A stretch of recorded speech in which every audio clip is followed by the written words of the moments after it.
The air of Dubai shimmered like liquid gold as Emily Carter stepped out of the airport terminal.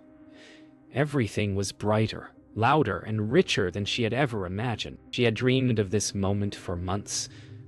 The day she would finally meet Sheikh Amir al-Rashid, the man who had sent her roses across oceans and whispered promises across glowing screens. Emily adjusted her silk scarf, her heart racing beneath a linen blouse.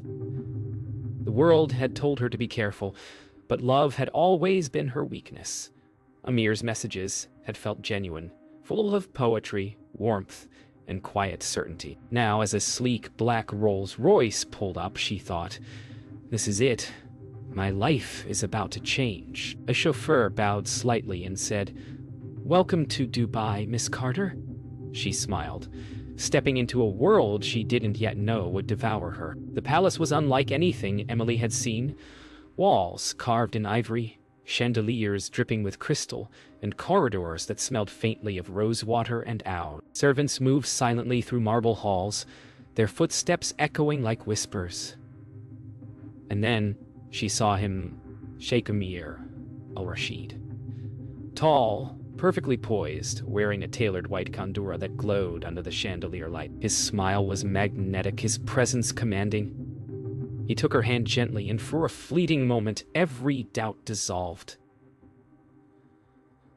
"Welcome home, Emily," he said. "From this day on, you will never have to worry again."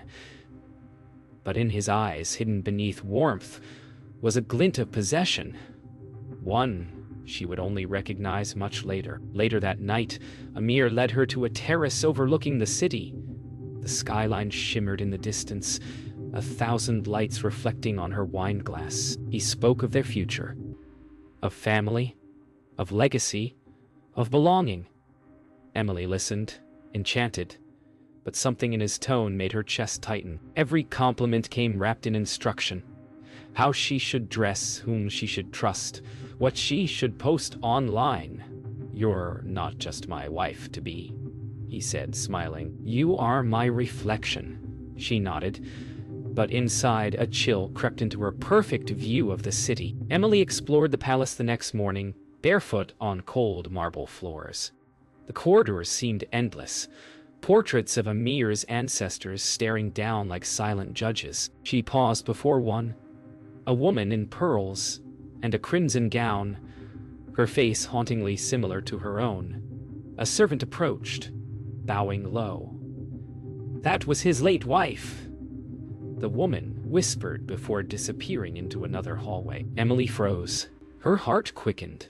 She had never been told Amir had been married before.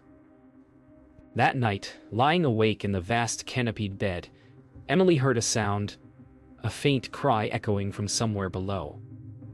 She sat up, listening. Silence. Then again, a woman's voice, muffled and distant. She wrapped the silk sheet around herself and stepped onto the balcony. The desert wind blew through the curtains, carrying whispers she couldn't place. She whispered to herself, "Maybe it's just the wind." But deep down, Emily Carter knew something was already wrong in paradise. Days turned into weeks, and Emily's life in the palace grew quieter. Her phone had been taken for her protection, and Amir said it was safer this way. Fewer distractions, fewer jealous eyes. At first it seemed reasonable. Every meal was served on gold-rimmed china, every dress chosen by attendants who called her madam. But beneath the beauty was a slow suffocation. When she asked to call her family, Amir only smiled and said, "Why talk to the past when your future is right here?" The words were gentle.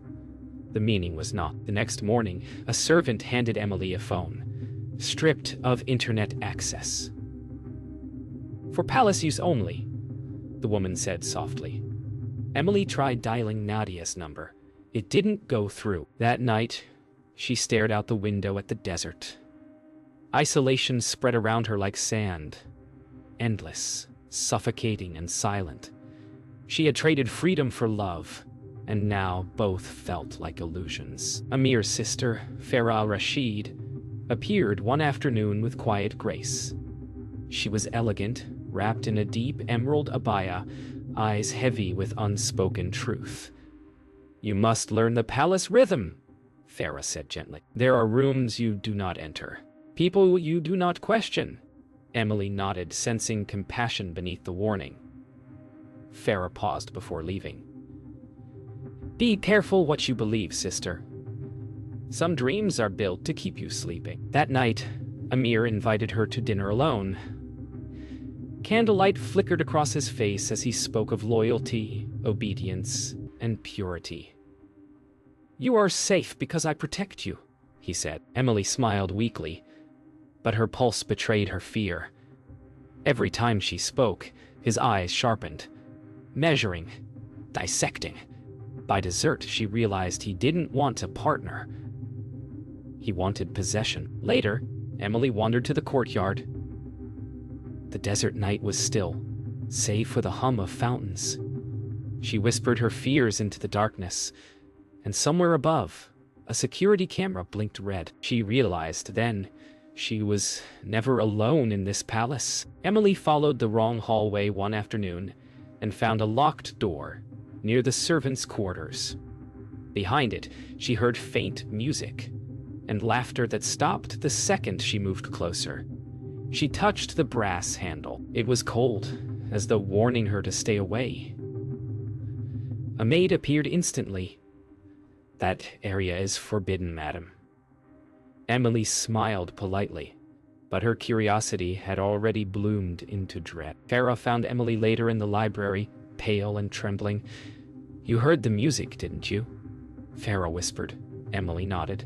"It was his wife's room," Farah said, eyes distant. She disobeyed him. The silence that followed was unbearable. Emily felt the walls close in. That evening, Emily confronted Amir. "Why didn't you tell me about your wife?" she demanded. Amir's smile faltered, his voice low and sharp. "Because she is gone, and I do not speak of the dead." His eyes burned, not with grief, but control. Emily realized then she wasn't his first fairy tale. She was just the latest chapter. The next morning, Emily found her access restricted, guards stationed near corridors, doors locked. Even Farah avoided her eyes.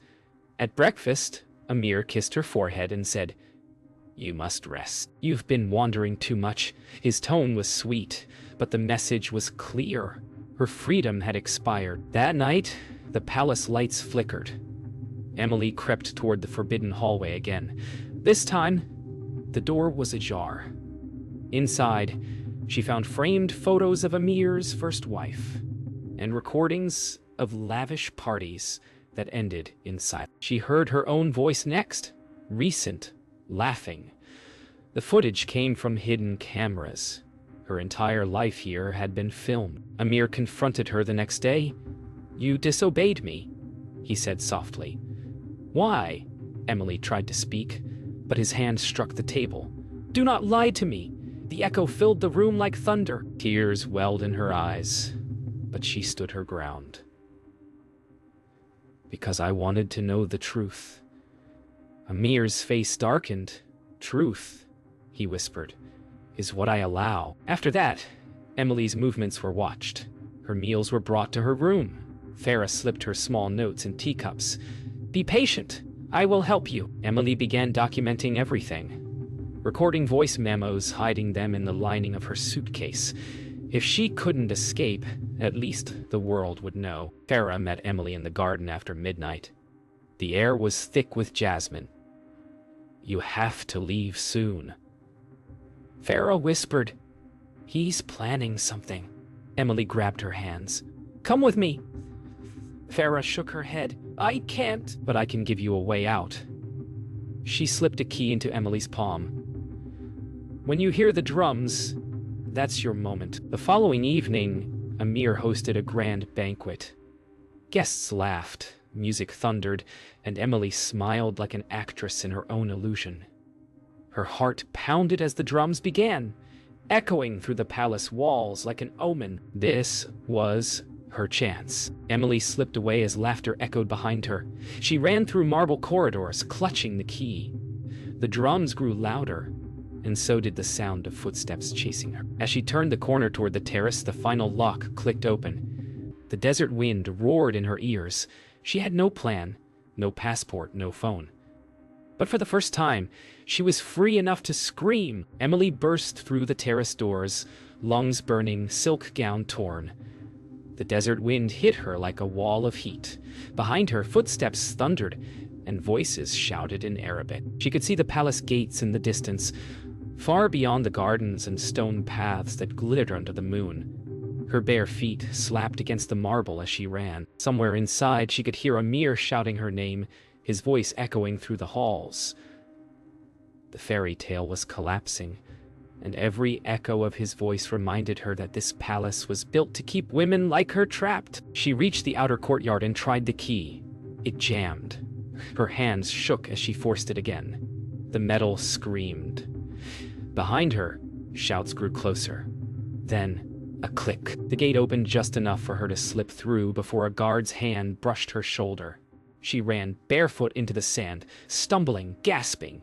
The desert swallowed her whole. She ran until her legs buckled.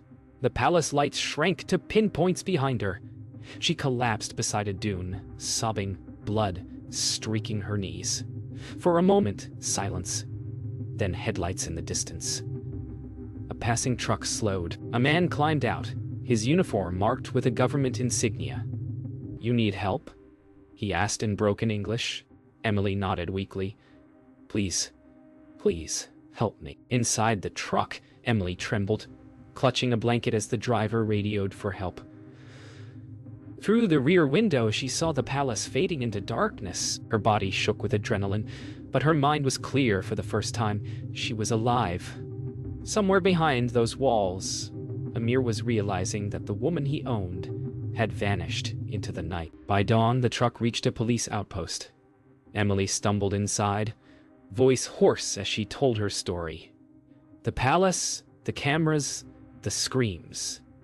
Detective Omar Haddad listened silently, his expression unreadable. "Miss Carter," he said, "you are safe now. But we need to know everything."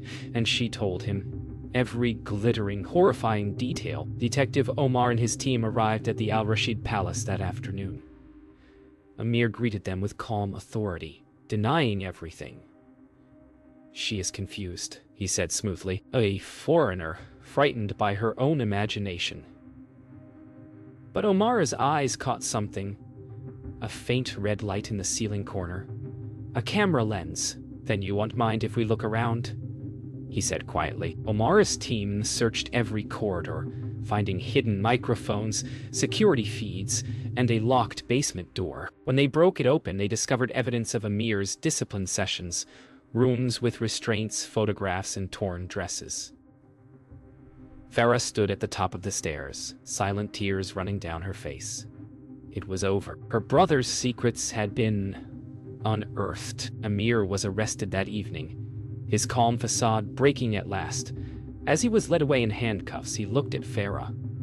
"You betrayed your blood," he hissed. Farah lowered her eyes. "No," she whispered. "I saved another woman's life." The flash of cameras outside the gate captured the fall of a man once considered untouchable. At the police station, Emily faced Amir one last time through the glass partition. He looked smaller now. Not a prince, not a savior, just a man stripped of power. "You destroyed us," he said. "No," Emily replied softly. "You destroyed yourself." As the investigation widened, Omar uncovered a series of missing persons, women who had all entered Amir's world and never left. Emily's evidence became the key to exposing the network that protected him. For the first time, silence gave way to truth. The trial drew global attention. Journalists filled the courtroom, cameras flashing like lightning. Emily sat with Farah, their hands clasped.